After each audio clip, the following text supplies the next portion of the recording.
नमस्कार सर। नमस्कार जी। सर क्या नाम है आपका? सर मेरा नाम मनीष कुमार गिरी हुआ। मनीष कुमार गिरी जी, आप कहाँ से हैं?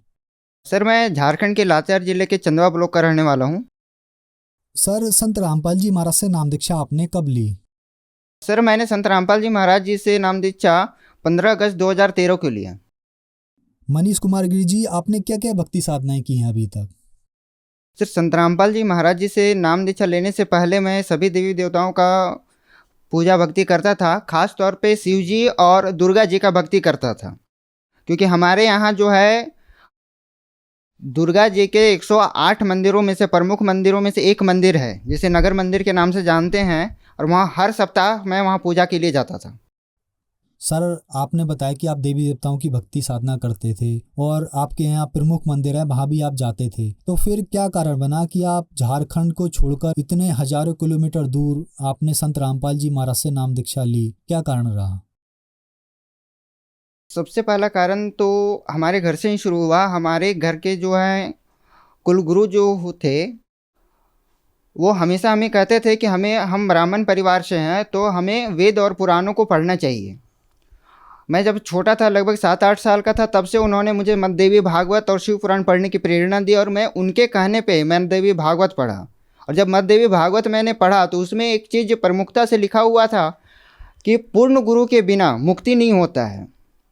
तो मैंने सोचा गुरु कौन होता है, सबसे बड़ा तो शिव जी को बताया गया है कि शिव ही सबसे बड़े गुरु हैं। तो मैंने शिव पुराण पढ़ा। शिव पुराण में शिव जी ने किसी और को गुरु बताया। उन्होंने बोला कि मेरा तो कोई और गुरु है, तो उसकी शरण में उसको ढूंढोगे तो पूर्ण मुक्ति होगी।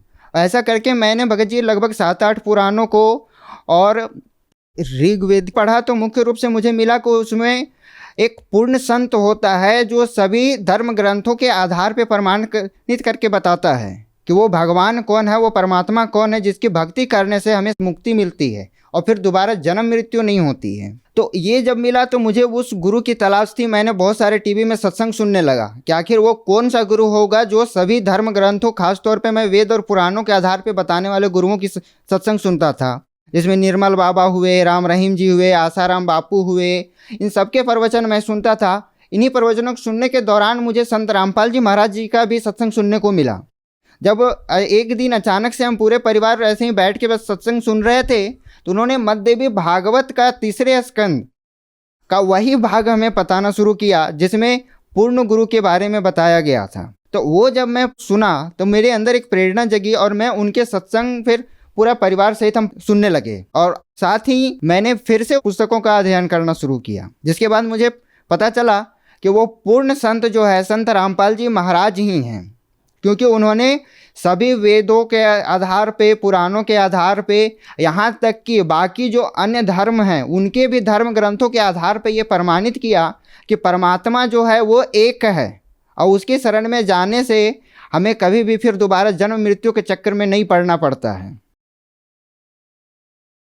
सर आप शुरू से ही धार्मिक व्यक्ति थे और आपने 7-8 साल की उम्र से ही शिव पुराण पढ़ना चालू किया, तो आपने पाया कि गुरु कोई और है, और शिव पुराण के साथ साथ आपने और भी पुराण पढ़े, लेकिन आपको वहाँ जानकारी नहीं मिली। फिर आपने एक बात कही कि मैंने जब ऋग्वेद को पढ़ा तो ऋग्वेद में ये लिखा था कि जो पूर्ण संत होगा वो शास्त्रों के अनुसार भक्ति बताएगा। तो क्या आप बता सकते हैं कि ऋग्वेद में ये कहाँ लिखा है या कौन सा श्लोक है कि पूर्ण संत जो होगा वो शास्त्रों के अनुसार, हॉली बुक्स के अनुसार भक्ति बताएगा?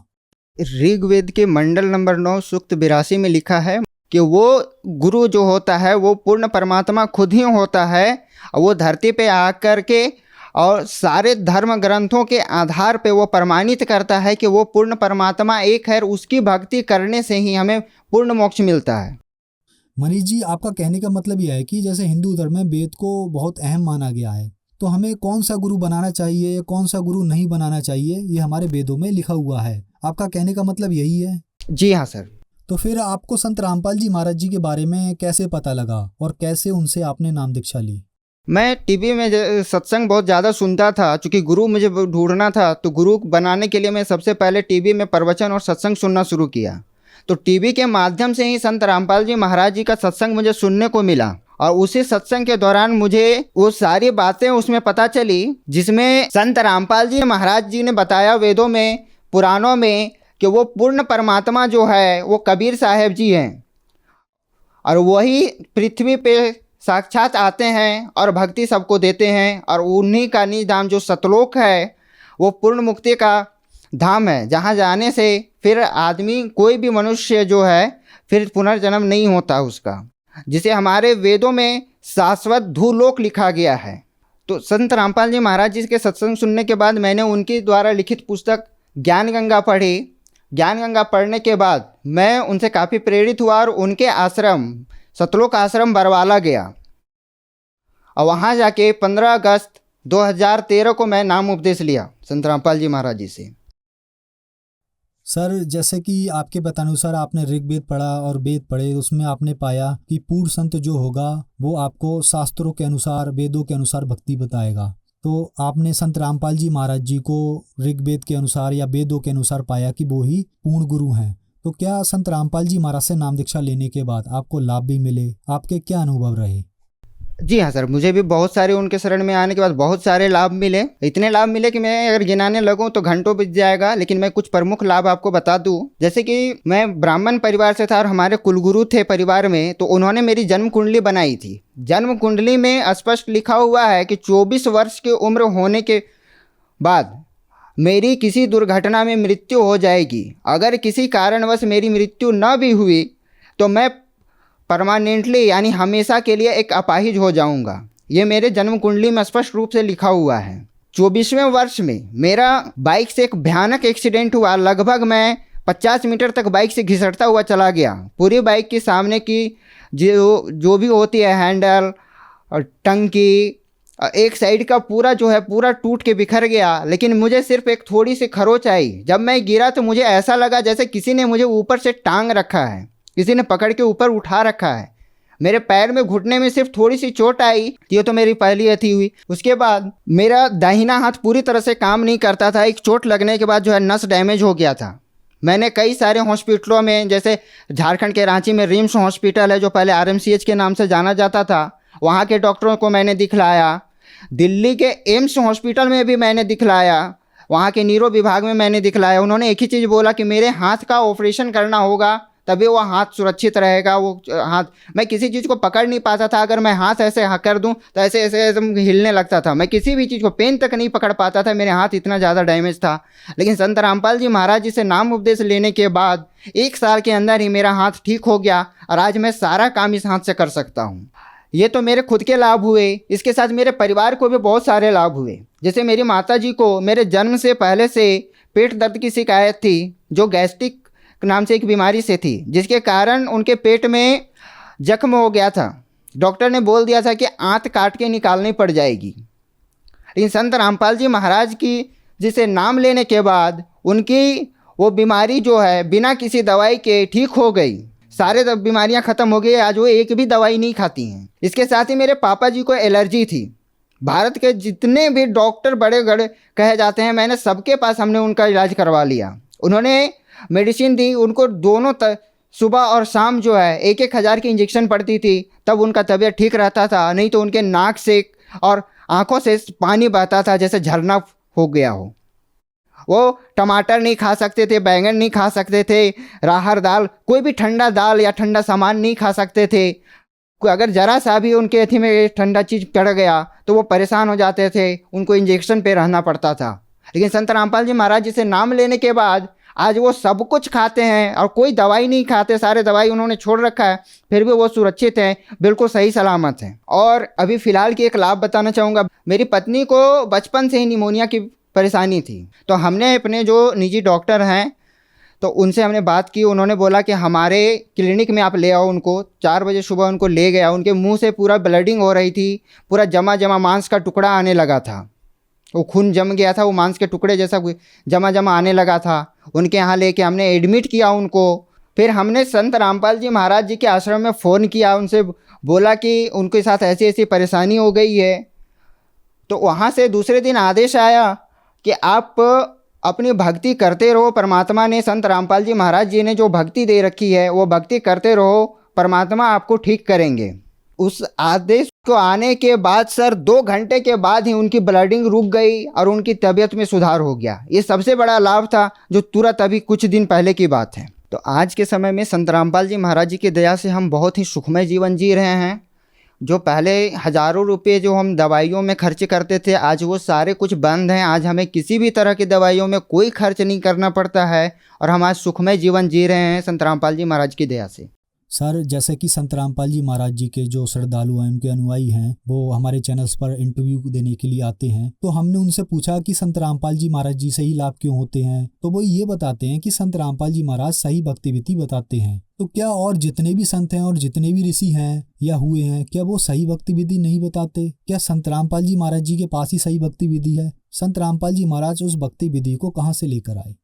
संत रामपाल जी महाराज जी का प्रभाव इसलिए है क्योंकि सबसे पहली बात तो वो शास्त्रों के अनुसार बताते हैं, चाहे वो किसी भी धर्म के लोग हैं, हिंदू, मुस्लिम, सिख, ईसाई, इन सभी धर्म ग्रंथों में ये प्रमाणित है कि हम अगर उनके अनुसार, उसमें लिखी विधि के अनुसार अगर भक्ति साधना करते हैं तो हमें सुख मिलता है। हमारे देश में बहुत सारे धर्म गुरु हैं, मौलाना हैं, पादरी हैं, लेकिन ये कभी भी शास्त्रों के अनुसार नहीं बताते। ये कभी भी हमारे धर्म ग्रंथों को खोल के नहीं बताते। ये अपनी दंत कथा में बताते हैं कि हमने ऐसा सुन रखा है। वो ये कभी नहीं बताते हैं कि देखो हमारे कुरान शरीफ में ये लिखा, हमारे बाइबल में ये लिखा, हमारे गुरु ग्रंथ साहिब में ये लिखा है। संत रामपाल जी महाराज जी सबसे पहले तो वो अपने वेद, पुराण, कुरान, इनमें लिखे हुए चीज़ों को दिखा के बताते हैं कैमरे में कि देखो ये लिखा है, उसमें बताया गया है कि ऐसे करने से हमें लाभ होता है। हम आज तक जो करते आए हैं या अभी जो बाकी धर्म गुरु जो हैं वो दंत कथाओं के आधार पे बताते हैं कि ऐसा करने से ऐसा होता है, लेकिन वो शास्त्रों से नहीं बताते हैं कि देखो शास्त्रों में ऐसा लिखा है, उसको करने से ऐसा होता है। तो संत रामपाल जी महाराज तो हमारे धर्म ग्रंथों के आधार पे बताते हैं। हमारी विश्वसनीयता सबसे ज़्यादा इस कारण से है। सर, जैसे कि आपके कहने का मतलब है कि हमारी गीता जी में लिखा हुआ है कि जो पूर्ण संत होगा उसके ये लक्षण होंगे। अब हमें देखना है वो लक्षण किस में है, किस संत में है, चाहे वो संत रामपाल जी महाराज हो और चाहे वो और कोई भी संत हो। क्या ऐसा ही है? जी हाँ सर, जैसे कि हम बिजली देखते हैं तो बिजली के तार देख के हम उसका निर्णय नहीं कर सकते हैं कुछ की क्या है, जब तक हम उसमें बल्ब नहीं लगाएंगे। अगर बिजली की पहचान करनी है तो हमें उसके इलेक्ट्रॉनिक सामान इस्तेमाल जब करेंगे तो हमें पता चलेगा कि उसमें वोल्टेज है या नहीं है। वैसे ही हमारे धर्म ग्रंथ है, अगर हमारे धर्म ग्रंथ में कुछ बताए गए हैं कि उसकी पहचान ऐसी है तो हमें उस पहचान को ढूंढनी पड़ेगी कि उसकी वो पहचान वाला कौन है। धर्म गुरु तो बहुत सारे हैं, लेकिन गीता अध्याय में या कुरान शरीफ में या बाइबल में या गुरु ग्रंथ साहिब में जो गुरु की पहचान लिखी है वो किस गुरु से मेल खाता है, वो उस गुरु में अगर मिलता है तो वही सच्चा गुरु है। सर, हिंदू धर्म में तो हमने मान लिया कि गीता जी में लिखा है कि पूर्ण संत की क्या पहचान है, तो क्या कुरान शरीफ या बाइबल है उनमें भी पूर्ण संत की पहचान बताई गई है? जी हाँ सर, चारों धर्मों के धर्म ग्रंथों में पूर्ण संत और पूर्ण गुरु की पूरी पहचान बताई गई है। लेकिन हमारे जो पादरी हैं, हमारे मौलाना, हमारे पंडित जी लोग हैं, वो अपनी बड़ाई के लिए वो कभी भी उस चीज़ को बतलाते ही नहीं है, क्योंकि इनको धन लाभ से मतलब होता है। इनको इससे मतलब नहीं है कि उनके श्रद्धालुओं को लाभ हो, इसलिए वो कभी भी इस सच्चाई को बताते ही नहीं है। आप कुरान शरीफ में पढ़ लो, सूरत फुरकानी 25 के आयत नंबर 52, 58 और 59 में लिखा हुआ है। बाइबल के उत्पत्ति ग्रंथ में लिखा हुआ है। वैसे ही गुरु ग्रंथ साहिब के कई जगहों पे लिखा हुआ है पूर्ण गुरु की पहचान, जो नानक जी ने खुद अपने मुखबानी से बोल रखा है, उसमें भी पूर्ण गुरु की पूर्ण पहचान बता रखी है। तो आप उनको पढ़ सकते हैं और उसके अनुसार पूर्ण गुरु की खोज कर सकते हैं। सर, एक सवाल और, हमारे पास बहुत सारे सवाल आते हैं, उनमें से एक सवाल यह भी है कि कुछ लोग कहते हैं कि हम संत रामपाल जी महाराज जी का ज्ञान सुन रहे हैं, लेकिन हम संत रामपाल जी महाराज से नाम दीक्षा नहीं ले पा रहे हैं या नहीं लेना चाहते हैं, तो क्या हमें ऐसे ही लाभ हो जाएंगे?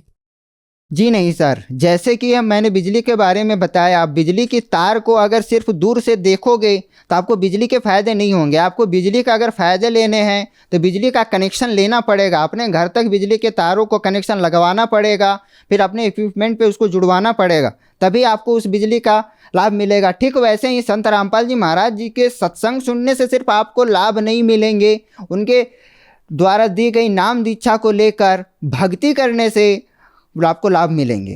अब ये सवाल उन लोगों के द्वारा पूछा गया है जो संत रामपाल जी महाराज से नाम दीक्षा लेना चाहते हैं, उनके लिए क्या करना होगा? जो श्रद्धालु संत रामपाल जी महाराज जी से जुड़ना चाहते हैं, सबसे पहले तो वो उनके ज्ञान को समझें, उनके द्वारा बताए गए सत्संगों को सुने। उनके सत्संग सुनने के लिए यूट्यूब चैनल पे टीवी चैनलों पे, फेसबुक पे संत रामपाल जी महाराज जी अगर आप सर्च करते हैं तो उनके सारे सत्संग, वीडियो सत्संग, ऑडियो सत्संग सब कुछ मिल जाएंगे। आप वहाँ से उनके सत्संग सुन सकते हैं, उनके ज्ञान को प्राप्त कर सकते हैं। उसमें दिए गए आश्रम के फ़ोन नंबर पे फ़ोन करके आप नामदान सेंटरों पे जाके नाम दीक्षा ले सकते हैं। धन्यवाद सर। धन्यवाद।